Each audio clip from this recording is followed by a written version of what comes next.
हमारा हरियाणा लाइव। हिसार लोकसभा उपचुनाव के लिए थम गया प्रचार का शोर, सभी दिग्गजों ने झोंकी पूरी ताकत। जनता टीवी की खबर का असर, लोगों को मुफ्त खाना खिलाने को लेकर निर्वाचन आयोग ने प्रत्याशियों को थमाया नोटिस। मतदान को लेकर चुनाव आयोग की तैयारी पूरी, सुरक्षा के कड़े इंतजाम, 13 अक्टूबर को डाले जाएंगे वोट। अन्ना पर वार करने वाले दिग्गी का यू टर्न, अन्ना को लिखा खत, कहा कांग्रेस के खिलाफ मतदान न करने की अपील वापस लें। और गुड़गांव में महिला की मौत पर संदेह बरकरार, परिजनों ने महिला के पति पर लगाया हत्या का आरोप, पुलिस जांच में जुटी। नमस्कार, आप देख रहे हैं जनता टीवी और आपके साथ मैं हूं अनुराधा। हमारा हरियाणा लाइव पे आप सभी का स्वागत है। खबरों की शुरुआत करते हैं हिसार उपचुनाव से।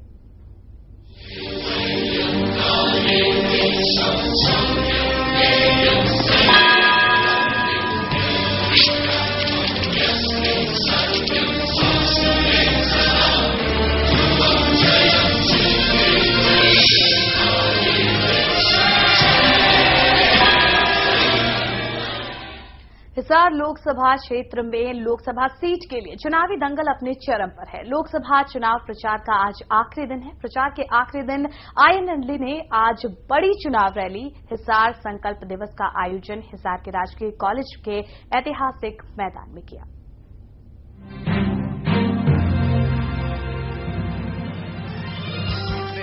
तीनों ही पार्टियां हिसार की जनता को अपने पक्ष में करने के लिए अपने अंतिम दांव खेल रही हैं। यूं तो लड़ाई तीन तरफा है, लेकिन यह अब चौतरफा होने वाली है। आईएनएलडी ने आज बड़ी चुनावी रैली हिसार संकल्प दिवस का आयोजन हिसार के राजकीय कॉलेज के ऐतिहासिक मैदान में किया। हिसार लोकसभा उपचुनाव में इनेलो प्रत्याशी अजय चौटाला ने रैली में आए लोगों को संबोधित करते हुए अपने लिए वोट मांगा। बुजुर्गों और नौजवान दोस्तों, मैं तो पूरे लोकसभा चुनाव क्षेत्र के गांव-गांव में, शहर के सभी वार्डों में आप लोगों के बीच में आया हूं। आपसे वोट की गुजारिश की है, आप लोगों से आशीर्वाद प्राप्त किया है और लगातार आप लोगों के बीच में रहा हूं। आज तो मंच पर बैठे हुए वरिष्ठ नेता आज के ताजा सारे राजनीतिक हालात से आप लोगों को अवगत कराने का काम करेंगे। मैं तो आपके बीच में एक संकल्प लेता हूं। मेरा रोम रोम हरियाणा प्रदेश के लिए समर्पित है। इनेलो प्रमुख ओम प्रकाश चौटाला ने भी इनेलो उम्मीदवार अजय चौटाला के लिए जनता से समर्थन मांगा। और मुझे ये कहने में बड़ा गर्व और फख्र महसूस होता है कि आज इस लोकसभा क्षेत्र के मतदाता पूरी तरह से राजनीतिक तौर पर जागरूक हो गए हैं और आपकी जागरूकता का लाभ अब समूचे राष्ट्र को मिलने जा रहा है, क्योंकि आज इस देश का हर नागरिक मौजूदा प्रशासन से परेशान है और उनकी परेशानी को दूर करने के लिए 13 तारीख को आपने एक अहम भूमिका निभानी है। गुरुवार को होने वाले उपचुनाव के लिए प्रचार की आंधी कुछ ही घंटों बाद रुक जाएगी, लेकिन पूरे देश की नजर इस चुनाव पर टिक गई है। जहां कांग्रेस की किस्मत दांव पर है, वहीं हिसार का नतीजा इस बात को भी तय कर देगा कि अन्ना और उसकी टीम चुनावी अखाड़े की अपनी परीक्षा पास करती है या नहीं। थम गया हिसार का चुनावी अभियान। इसी मैदान से पहले हज का, फिर कांग्रेस और आज आईएनएलडी। लाखों की तादाद में समर्थकों की उमड़ी भीड़ ने यह साफ कर दिया है कि इस चुनावी अखाड़े में आईएनएलडी की स्थिति मजबूत है। लेकिन असली फैसला तो 17 तारीख की शाम को ही साफ हो पाएगा, जब इस चुनाव परिणाम के नतीजे आ जाएंगे।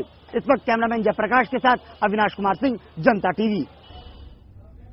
तो चुनावी दंगल में, चुनाव प्रचार में हर पार्टी ने अपनी ताकत झोंक दी है और आखिरी दिन था आज जब चुनाव प्रचार किया जा रहा था। हिसार लोकसभा उपचुनाव में अपनी ताकत का प्रदर्शन करने के लिए कांग्रेस ने हिसार के राजकीय मैदान में रैली का आयोजन किया और इस मौके पर कांग्रेस के बड़े बड़े नेताओं ने मतदाताओं से जयप्रकाश को जिताने की अपील की।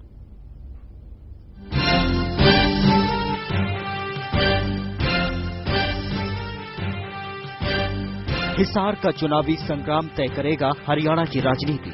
इस चुनाव में एड़ी चोटी का जोर इसलिए लगाया जा रहा है क्योंकि हिसार चुनाव में जिसकी जीत होगी वो आने वाले दिनों में हरियाणा की राजनीति में भी अच्छा रसूख बना सकता है। ये बात हर सियासतदान अच्छी तरह जानता है। होने वाला चुनाव कोई साधारण चुनाव नहीं, 13 तारीख को हिसार में होने वाला चुनाव एक असाधारण चुनाव है, एक निर्णायक चुनाव है,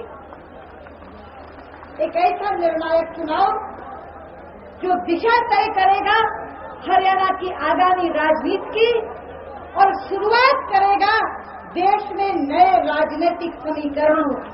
इस सीट से भजन लाल सांसद थे। उनके निधन के बाद ये सीट खाली हुई। इस समय सबसे ज्यादा दबाव उनके बेटे कुलदीप बिश्नोई पर है ये सीट जीतने का। हिसार में 9 विधानसभा सीटें हैं। 9 में से 6 कांग्रेस के पास हैं। उकलाना में नरेश सरवाल, हांसी से विनोद भयाना, बरवाला से रामनिवास घोरेला, हिसार से सावित्री जिंदल, नलवा से संपत सिंह, बवानी खेड़ा से रामकिशन फौजी। 2 सीटें आईएनएलडी के पास हैं।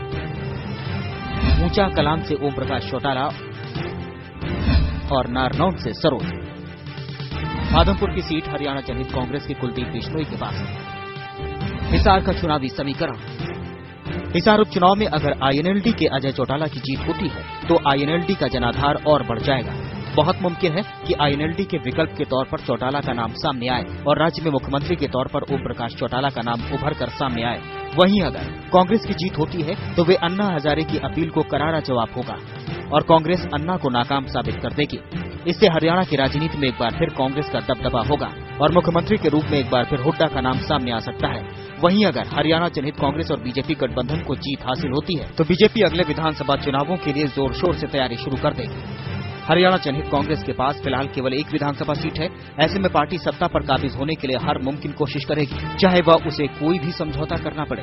जाहिर है हिसार चुनाव में हार जीत के फॉर्म पर इस बार जीतने हारने वालों का नाम ही नहीं, अब के बाद की हरियाणवी राजनीति का भविष्य भी लिखा जाना है। ब्यूरो रिपोर्ट, जनता टीवी।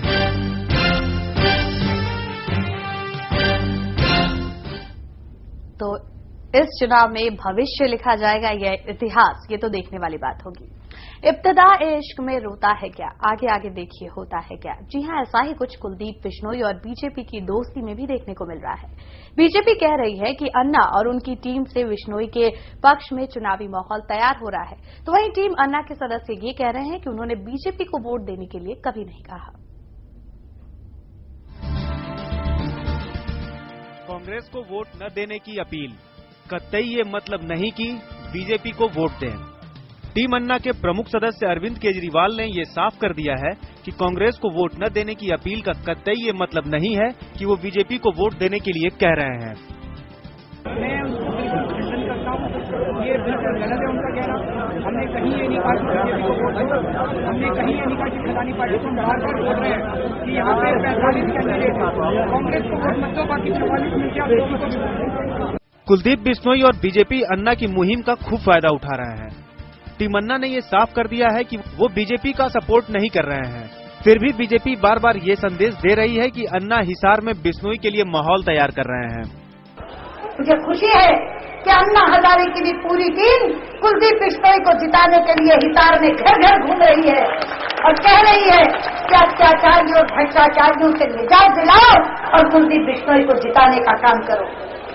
इस चुनावी जंग में अन्ना कांग्रेस के खिलाफ हवा बना रहे हैं और लगातार जनता से ये अपील कर रहे हैं कि कांग्रेस की सरकार संसद के शीतकालीन सत्र में जन लोकपाल बिल पास नहीं कर रही, इसलिए कांग्रेस को वोट नहीं देना चाहिए।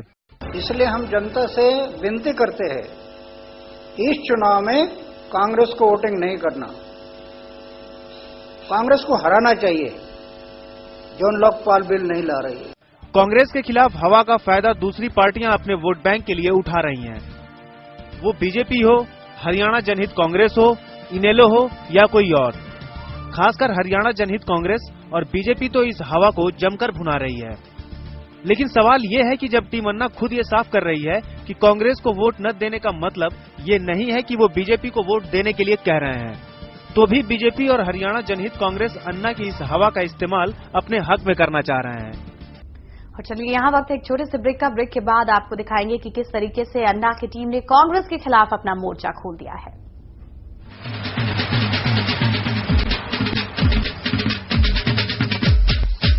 हमारा हरियाणा लाइव।